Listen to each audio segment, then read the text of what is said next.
비움과 채움의 은혜입니다. 비움과 채움의 은혜.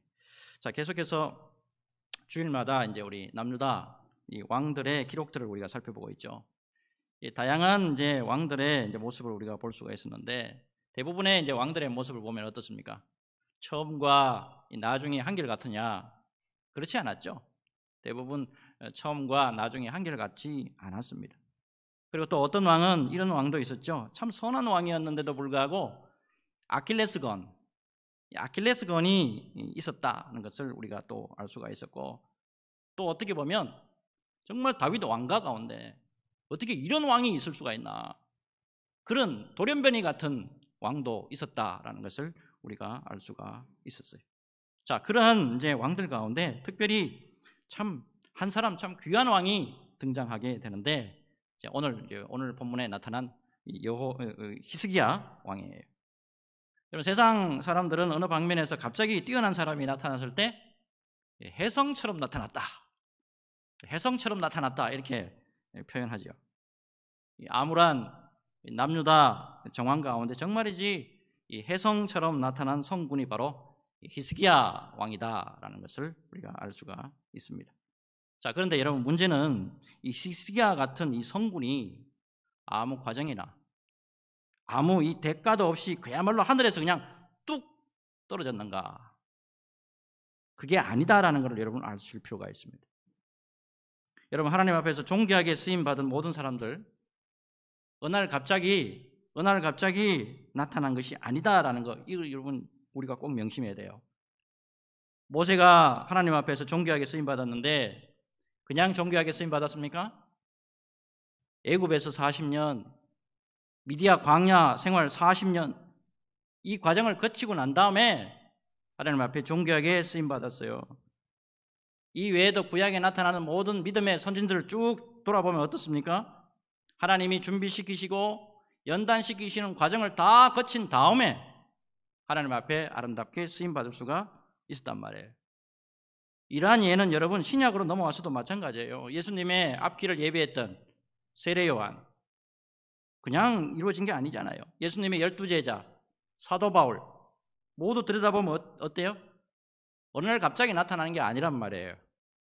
하나님이 연단시키시고 하나님이 만드시고 하나님께서 세우시는 그런 모든 과정들을 거치고 난 다음에야 하나님 앞에 존귀하게 아름답게 쓰임받을 수 있었다는 거예요. 이 말씀을 드리는 이유가 있습니다. 최근에 이 코로나 바이러스로 말미암아서 우리가 참 힘든 길을 가고 있어요. 목회하는 입장에 또 기도하는 저의 입장을 봤을 때도 과연 어떻게 가야 하는지 저도 갈 바를 알지 못하는 그런 상황이에요. 그러나 여러분, 무엇보다도 이 어려운 시기가 우리에게 아무 의미 없는 그런 것이 아니다라는 것을 여러분 명심하실 필요가 있어요. 여러분, 주님 안에서 일어나는 이 모든 일은 앞에 있을 귀한 일을 준비하는 과정이다라는 것을 믿음으로 받는 저와 여러분들이 되었으면 합니다. 과거 16세기 영국에 심한 박해를 받았던 우리의 믿음의 조상이에요. 이 청교도들이 만날 때마다 인사가 이거예요. 가장 좋은 것은 아직 오지 않았습니다. 가장 좋은 것은 아직 오지 않았습니다. 이게 무슨 뜻이냐면, 하나님께서 이 어려운 시기가 지나고 나면 앞으로 더 좋은 것을 오게 하실 것입니다. 이것을 믿음으로 고백하면서 인사한 거예요. 여러분, 무엇보다도 상황이 어렵습니다. 그러나 언제나 주님은 우리에게 좋은 것으로 예비하시고 좋은 것으로 준비하시고 기다리시는 여호와 일의 하나님이라는 거, 이거 잊지 마시기 바랍니다. 그 자리에 그 믿음에 든든하게 세워질 때 언제나 주님이 은혜로 우리를 붙잡아 주실 줄로 믿습니다. 이 믿음으로 승리하는 저와 여러분 되시기를 주 예수님의 이름으로 축복합니다. 자, 지난 주일 이제 우리 남유다 12대 왕이죠. 자, 이 아하스 왕에 대한 말씀을 우리가 나눴는데, 남유다 왕들 중에서 참 돌연변이에요. 최악의 왕으로 쓰임받았던 사람이 아하스예요. 어쩌면 그렇게 다윗 왕가 가운데 바알 숭배, 인신공양하고 그 다음에 산당 제사 드리고, 그리고 남유다 곳곳마다 전부 다 우상 숭배를 하는 것을 세우는 그런 사람이었어요. 그 결과 아람과 이 북이스라엘 등 이방 나라의 침략을 받아서 참혹하게 고통을 당하기도 했잖아요. 자, 이 모든 것은 하나님께서 징계로 이 아하스를 깨닫게 해 주려고 했는데 끝내 돌이키지 않아요. 그래서 결국에는 어디까지 가느냐 하면 하나님의 성전 기구들을 막 그냥 부수고 다른 신들에게 제사하기도 하고 이 성전 문까지 닫는 최악의 죄를 저지르기도 하잖아요. 그래서 아하스 결국은 남유다 최악의 왕으로 기록이 될 뿐만 아니고 왕들의 묘실에도 안장되지 못하는 그런 비극을 맞이할 수밖에 없었단 말이에요. 자, 이제 오늘 말씀으로 이제 넘어오는데 그 악한 왕이에요. 그 악한 왕 아하스의 아들 히스기야가 25세의 나이로 왕위에 오르게 됩니다. 자, 그런데 여러분 놀랍게도 악의 화신이라고 할 수 있는 아버지 아하스와는 전혀 다른 신앙의 모습이 나타나요. 자, 2절과 3절 보니까 히스기야가 그의 조상 다윗의 모든 행실과 같이 여호와 보시기에 정직하게 행하여 첫째 해 첫째 달에 여호와의 전 문들을 열고 수리하고 했습니다. 여러분 설교 제가 도입 부분에 하나님 앞에서 존귀하게 쓰임받은 사람들은 혜성처럼 어느 날 갑자기 나타나듯이 절대 하늘에서 뚝 떨어지는 게 아니다 말씀드렸죠. 히스기야가 왕이 되는 과정에서 주목해야 될 역사적 배경이 있어요. 이게 굉장히 중요합니다. 히스기야가 왕으로 오르기 바로 7년 전이에요. 히스기야가 왕이 된 7년 전에 어떤 일이 있었냐면 주전 722년에 우상 숭배가 만연했던 북이스라엘이 아수르에 의해서 멸망하는 사건이 있었어요. 그거 보면 아버지가 정신 차려야 되는데 아버지가 정신 못 차리죠. 아버지까지 우상 숭배로 말미암아서 남유다까지 국가적으로 신앙적으로 위기 상태에 들어갔습니다. 자, 이러한 상태에서 히스기야가 왕으로 올랐는데 왕으로서 뼈저리게 깨달은 게 있었다는 것을 알 수가 있어요. 말씀의 흐름을 쭉 보시면 지금까지 모든 국가적으로 왜 이렇게 어려움을 당하고 있고 왜 이렇게 위기가 왔는지 그리고 모든 국난을 극복하는 길은 오로지 여호와 하나님의 신앙을 회복하는 길밖에 없다. 이걸 분명히 깨닫고 실행에 옮기는 모습을 우리가 볼 수가 있잖아요. 그래서 가장 우선적으로 종교개혁을 실시하잖아요. 아버지 아하스가 폐쇄했던 성전의 문을 이제 다시 열어요. 다윗 왕가의 왕이 하나님의 성전의 문을 닫아요. 근데 그것을 다시 연 사람이 누구냐면 그 아들 히스기야예요. 다 무너진 하나님의 성전을 보수하기 시작합니다. 이어서 말씀을 보시면 잘 아시겠지만 제사장과 레위인들, 하나님을 섬겨야 될 사람들, 이 사람들을 스스로 정결하게 하고 이 사람들로 하여금 하나님의 성전을 성결하게 하는 그런 일들을 시킵니다. 특별히 히스기야는요 보니까 과거 역사를 통해서 남유다가 왜 하나님으로부터 버림받았는지, 왜 그렇게 주위 나라에게 조롱을 당하고 버림을 당하고 놀람을 당하고 비웃음이 됐는가, 이거 분명한 역사의식이 있었어요. 가만히 앞뒤 말씀들을 다 들여다보면 하나님께서 히스기야를 깨닫게 해주셨다라는 것을 알 수가 있습니다. 자, 6절과 7절 말씀 보면 이 분명히 증거가 드러나요.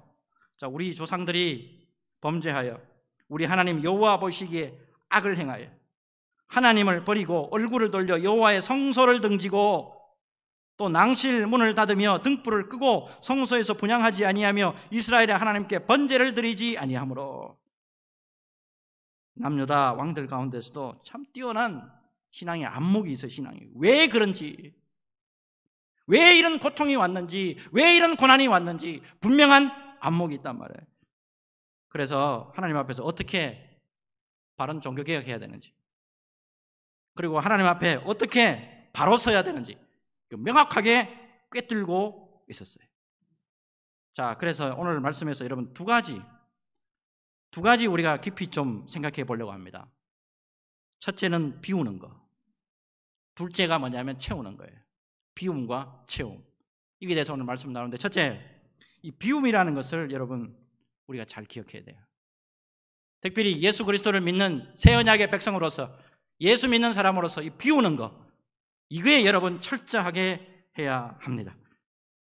히스기야는 아버지 아하스 왕 이후에 나라 안팎의 위기가 올 수밖에 없었던 이거를 분명한 깨달음이 있었어요. 하나님이 가장 싫어하시는 우상 숭배, 성전이 더러워지는 거, 예배가 무너지는 거, 거룩함이 무너지는 거, 이게 나라를 위기에 빠뜨리게 했다. 이거 분명히 깨달았어요. 그렇기 때문에 제일 먼저 시작한 게 뭐냐면 비워야 되겠다는 거예요. 하나님이 싫어하시는 거 비워야 되겠다는 거예요. 하나님이 기뻐하시지 않는 거 이거 비워야 되겠다는 거. 이거 깨달았어요. 5절부터 말씀 보니까요. 그들에게 이르되 레위 사람들아 내 말을 들어라. 이제 너희는 성결하게 하고 또 너희 조상들의 하나님 여호와의 전을 성결하게 하여 그 더러운 것을 성소에서 없애라. 그 더러운 것을 성소에서 없애라. 여러분, 하나님 앞에서 거룩하지 못한 거, 하나님 앞에서 거룩하지 못한 거 비우고 없애야 여러분 그 안에서 성령의 역사하고요 하나님의 은혜가 임합니다. 여러분 히스기야의 종교개혁을 보면 하나님이 기뻐하시지 않는 거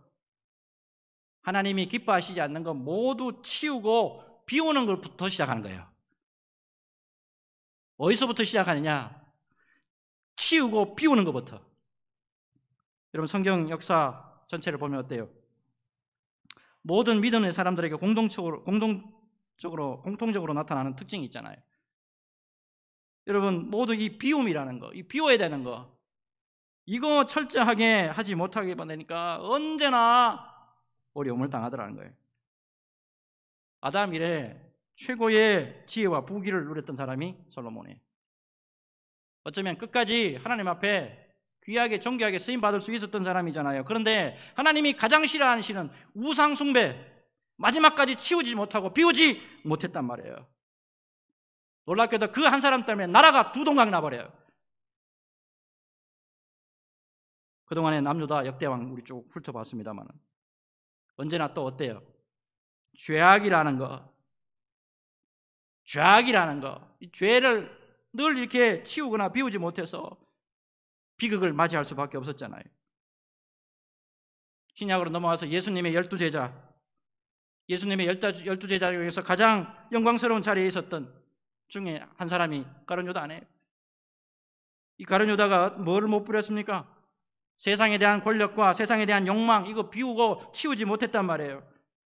그래서 가장 영광스러운 자리에서 가장 비극의 주인공이 될 수밖에 없었단 말이에요. 하나님이 기뻐하지 않는 것을 치우고 비우는 것, 하나님이 기뻐하시지 않는 것, 거룩하지 않은 것, 이거 치우고 이거 비우는 것이 얼마나 중요한가 충분히 우리가 깨달을 수 있는 줄로 믿습니다. 여러분 그러므로 언제나 하나님이 기뻐하시지 않는 것을 치우고 비우는 일에 우리가 절대로 게을리하지 않아야 된다는 것을 알 수가 있습니다. 고린도전서 6장 19절에서 20절 말씀 잘 아시죠? 우리 같이 한번 읽을까요? 자, 고린도전서 6장 19절 20절 읽습니다. 시작. 너희 몸은 너희가 하나님께로부터 받은 바 너희 가운데 계신 성령의 전인 줄을 알지 못하느냐? 너희는 너희 자신의 것이 아니라 값으로 산 것이 되었으니 그런즉 너희 몸으로 하나님께 영광을 돌리라. 아멘. 성령의 전이에요. 우리가 성령의 전인 우리 안에 있어서는 안 될 것을 온전하게 비우는 그런 은혜가 있어야 될 줄로 믿습니다. 이 거룩한 비움을 통해서 우리 주 예수 그리스도의 은혜로 충만한 우리의 모습이 되어야 될 줄로 믿습니다. 이 믿음으로 굳건하게 서는 저와 여러분 되시기를 주 예수님의 이름으로 축복합니다. 이제 다음으로 그러면 비웠어요.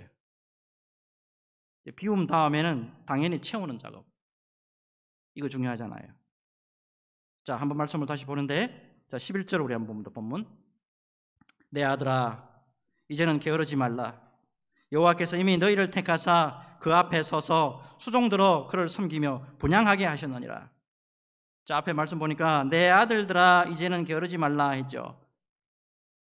히스기야는 제사장들과 레위 사람들에게 하나님의 성전을 성결하게 하는 일을 게으르게 하지 말라 이게 지금 당부하고 있습니다. 그래서 지금 말씀 계속 보면 제사장들은 성전 안을 책임져요. 그리고 레위 사람들은 성전 밖을 성결하게 합니다. 그래서 제사장들이 성전에서 모든 더러운 것을 끄집어내면 이 레위 사람들은 기드론 시내가에 가서 전부 다 갖다 버리는 작업을 했어요. 17절 말씀 보면 하나님의 성전을 온전하게 성결하게 하는데 얼마나 걸렸나? 16일 걸려요. 말씀 한번 볼까요? 16일. 자, 첫째 달 초하루에 성결하게 하기를 시작하여 그달 초 8일에 여호와의 낭실에 이르고 또 8일 동안 여호와의 전을 성결하게 하여 첫째 달 16일에 이르러 마치고 했습니다. 자, 이렇게 해서 아하스 이후에 하나님의 성전이 더럽혀진 것을 모두 성결하도록 하게 했습니다. 자, 이제 문제는 다 치웠습니다. 다 비웠습니다. 이제 무엇으로 채우느냐 하는 거예요. 여러분, 믿음의 생활하는 가운데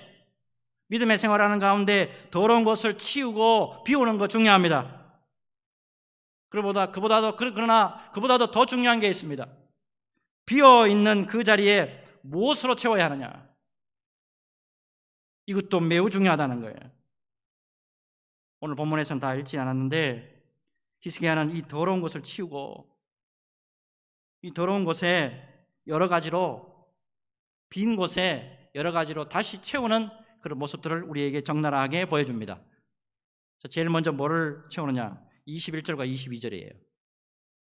이게 무엇으로 채우는 건지 여러분 한번 생각을 해보시고 오늘 말씀을 한번 보시기 바랍니다. 21절, 22절 제가 읽어볼게요. 수송아지 7마리와 순양 7마리와 어린 양 7마리와 순염소 7마리를 끌어다가 나라와 성소와 유다를 위하여 속죄의 제물로 삼고 아론의 자손 제사장들을 명령하여 여호와의 제단에 드리게 하니 이에 수소를 잡음에 제사장들이 그 피를 받아 제단에 뿌리고 또 순양들을 잡음에 그 피를 제단에 뿌리고 또 어린 양들을 잡음에 그 피를 제단에 뿌리고. 뭘로 채우는 거예요 지금?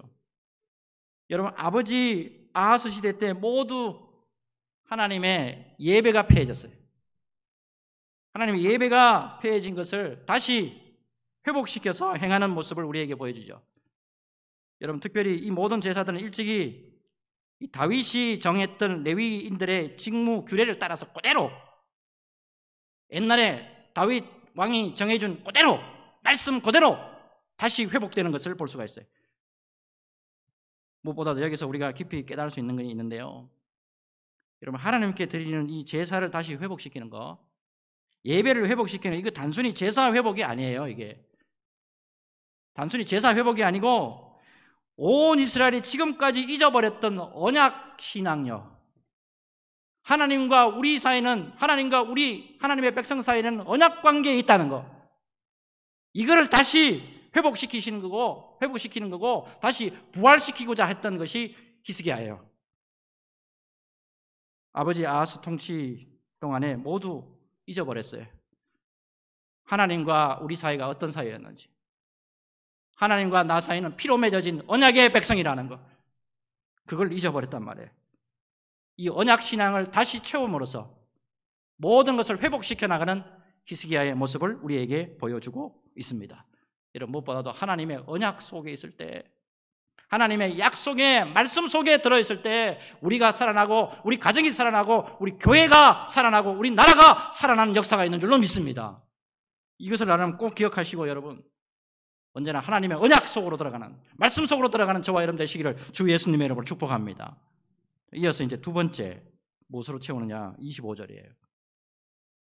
왕이 레위 사람들을 여호와의 전에 두어서 다윗과 왕의 선견자 갓과 선지자 나단이 명령한 대로 재금과 비파와 수금을 잡게 하니 이는 여호와께서 그의 선지자들로 이렇게 명령하였습니다.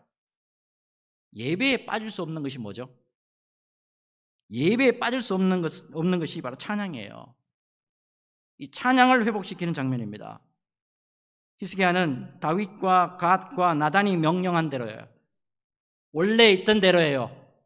원래 있던 대로 재금과 비파와 수금을 연주하게 합니다. 특별히 28절을 보면요, 번제물과 속죄 제물을 하나님이 다 받으시기까지요, 제사장들은 나팔을 불고요, 레위 사람들은 하나님 여호와의 시로 노래하면서 악기를 연주하고 또 온 회중은 왕이신 하나님 앞에 경배합니다. 끝까지. 예배가 끝날 때까지, 제사가 완전히 끝날 때까지, 하나님이 완전히 다 받으실 때까지. 이것은 무엇보다도 그동안에 하나님과의 깨어졌던 관계를 회복하는 거예요. 하나님과의 관계. 여러분, 우리 남유다 역대 왕들을 우리가 쭉 살펴보고 있습니다만은 언제나 어때요? 하나님과의 관계가 깨질 때, 하나님과의 관계에 문제가 생기면 개인뿐만 아니고 가정, 국가 전체에 영향이 미쳤잖아요. 그래서 심지어는 왕 자신이 비참하게 죽거나 큰 환난을 당하는 거 우리가 말씀으로 다 봤잖아요. 여러분, 언제나 믿음의 사람들은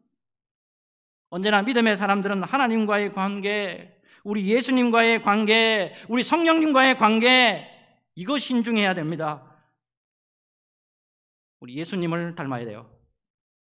우리 예수님은 마가복음 1장 35절, 마가복음 1장 35절 말씀을 잘 아시겠지만, 새벽 아직도 밝기 전에 예수께서 일어나 나가 한적한 곳으로 가사 거기서 기도하시더니 그랬어요. 새벽 기도하시면서 성부 하나님과의 관계가 언제나 밀접하다는 것을 우리에게 보여주십니다. 이것뿐만 아니죠, 여러분. 마지막 십자가에서 숨을 거두는 그 순간까지, 예수님이 십자가에서 숨을 거두는 마지막 그 순간까지 기도로 하나님과의 관계가 연결되어 있다는 것을 우리가 말씀으로 분명히 알 수가 있는 거예요. 여러분, 믿음의 사람들은 언제나 생수에 거느드시는 하나님에게 붙어 있어야 은혜를 받고 승리할 수 있고 언제나 성령 충만할 줄로 믿습니다. 여러분, 이렇게 하나님과의 언약, 그리고 하나님과의 관계, 이거를 믿음으로 채워나갈 때 남유다가 모든 면에 있어서 다시 일어나고 살아나고 부흥하는 역사가 있었단 말이에요. 여러분, 무엇보다도 히스기야는 아버지 때의 영적 암흑기가 어떤가, 이거 철저하게 체험한 사람이에요. 여러분, 영적 암흑기로 내려가면 모든 면에서 다 힘들고 어렵고 눈물 나고 고통과 고난밖에 없다는 거예요. 이거를 철저하게 깨달았단 말이에요. 그러고 난 다음에 이 사람이 행했던 것이 바로 두 가지잖아요. 비우는 것과 채우는 것. 비우는 것과 채우는 것. 이거 우리에게 오늘 귀한 교훈의 말씀으로 우리에게 들려주고 있는 거예요. 자, 그렇다면 여러분, 이제 시선을 우리에게로 좀 돌려봤으면 좋겠어요. 여러분, 코로나 바이러스 사태로 모든 면에서 우리가 지금 어려움을 당하고 있습니다. 이 시대의 진정, 무엇으로 지금 채워야 될는지, 어떻게 해야 될는지, 정말 진리로 바르게 지금 서 있으면서 하나님 앞에 똑바로 걸어가 보려고 하지만 코로나 바이러스 때문에 이 모양 저 모양으로 우리가 휘둘리고 있는 것이 사실이지 않습니까? 여러분, 무엇보다도 이런 상황 가운데 우리가 무엇으로 채워져야 하죠? 우리가 이 모든 고통 가운데서, 압력 가운데서, 이 고난 가운데서 이겨낼 수 있는 걸까요? 말씀 준비하면서 필립 얀시의 책을 읽고 제가 많은 은혜를 받았어요. 오늘 이 책에 나오는 이야기 한두 막 들려드리면서 오늘 설교 말씀을 정리를 하도록 하겠습니다. 여러분, 우리가 믿음의 길을 가면서 때때로는 견딜 수 없는 압력과 고난과 고통, 스트레스, 이런 거를 겪게 되잖아요. 때로는 어때요? 주저앉고 싶을 정도로 그런 상황을 직면하게 돼요. 무슨 말씀이냐면, 우리가 믿음 안에 있기는 하지만 우리의 의지나 결심이나 노력으로 도저히 이길 수 없는 문제들이 있더라는 거예요. 이 문제에 대해서 필립 얀시가 아무도 말해주지 않았던 것들이란 이 책에서 한 이 핵잠수함 이야기를 우리에게 들려줍니다. 핵잠수함. 트레셔라고 알려진 이 핵잠수함은 1960년에 건조가 됐는데, 이 북극의 얼음을 완전히 부술 만큼 강하게 건조가 됐고, 당시에 가장 깊은 잠수 기록을 보유하고 있었대요. 자, 근데 이 잠수함이 한계 깊이까지 이제 잠수 시험을 더 한번 해봤는데, 놀랍게도 어떤 일이 벌어졌냐면, 더 내려가 버리니까, 한계를 지나버리니까 바닷물의 압력 때문에 잠수함 몸체가 플라스틱 모형 잠수함처럼 산산조각이 나버리라는 거예요. 무슨 이야기냐면, 누구에게나 견딜 수 있는 압력에, 견딜 수 있는 고통과 고난에는 한계가 있다는 거고요. 그 이상이 되면 문제가 발생한다는 거예요. 자, 만일에 이 잠수함보다 더 깊이 내려가기를 원한다면 이 특수하게 제작된 이 탐색선이 필요한데, 강철구 모양 안에 강철 잠수복을 입은 사람이 탑승할 수 있는 소형이어야 돼. 크면 안 된대요. 근데 특이한 게 있습니다. 이 특수 제작된 탐색선 안에 연구원이 타고 그 잠수함도 내려가보지 못한 깊은 바다 속으로 내려갑니다. 그런데 거기서 놀랍게도 자유스럽게 헤엄치고 있는 물고기를 발견하게 됩니다. 그 물고기를 들여다보니까 눈이 툭 튀어나왔고 크지도 않아요. 또 1인치에 얇고 정상적인 살가죽으로 덮여 있었다 그래요. 자, 그렇다면 여러분, 어떻게 이 물고기들은 그런 엄청난 압력 속에서도 자유롭게 생존하면서 이렇게 헤엄치고 있는 걸까요? 여러분, 놀랍게도 그 비밀은 외부 압력하고 외부 압력과 물고기 몸속의 압력이 동일하다는 데 있다는 거예요. 바로 여기에 도저히 견딜 수 없는 압력과 고난과 스트레스, 고통을 이길 수 있는 그런 비밀이 있다는 거예요. 여러분, 우리는 견딜 수 없는 고난과 고통이 있으면 그것을 이기기 위해서 어떻게 하든지 환경으로부터 받는 압력을 그냥 줄여보려고 발버둥 치잖아요. 그렇게 해서 정든 곳이나 가까운 곳이나 그런 사람들하고 헤어지기도 하고 아무도 없는 곳으로 숨어버리기도 하잖아요. 그런데 이 필립 얀시는 우리에게 이렇게 조언합니다. 외부의 압력 그리고 고난과 고통이 극심할 때 우리에게 필요한 것은 강철판 같은 외적인 보호막이 아니라는 거예요. 정말이지 우리에게 필요한 것은 우리 안에 주님으로 채워져야 한다는 거예요. 그러면서 요한일서 4장 4절을 소개합니다. 같이 한번 읽어볼까요? 요한일서 4장 4절 같이 읽습니다. 시작. 자녀들아, 너희는 하나님께 속하였고 또 그들을 이기었나니 이는 너희 안에 계시니가 세상에 있는 자보다 크심이라. 아멘. 이는 너희 안에 계시니가 세상에 있는 자보다 크심이라. 우리 안에 주님으로 채워지면 어떠한 압력과 고난과 고통이 닥쳐와도 넉넉히 감당할 수 있게 된다는 거예요. 여러분, 결국에 도무지 이길 수 없는 고난과 고통이 다가올 때 우리가 할 일은 환경을 바꾸려고 막 몸부림치는 게 아니고 먼저 주님과 연합해야 한다는 것을 말씀하고 있는 거예요. 주님과 연합해서 우리 속에 주님으로 가득 채워질 때 어떠한 압력이 오고 고통과 고난이 오더라도 그것을 넉넉히 감당하고 이겨낼 수 있다는 거예요. 요한복음 15장 5절. 요한복음 15장 5절이죠.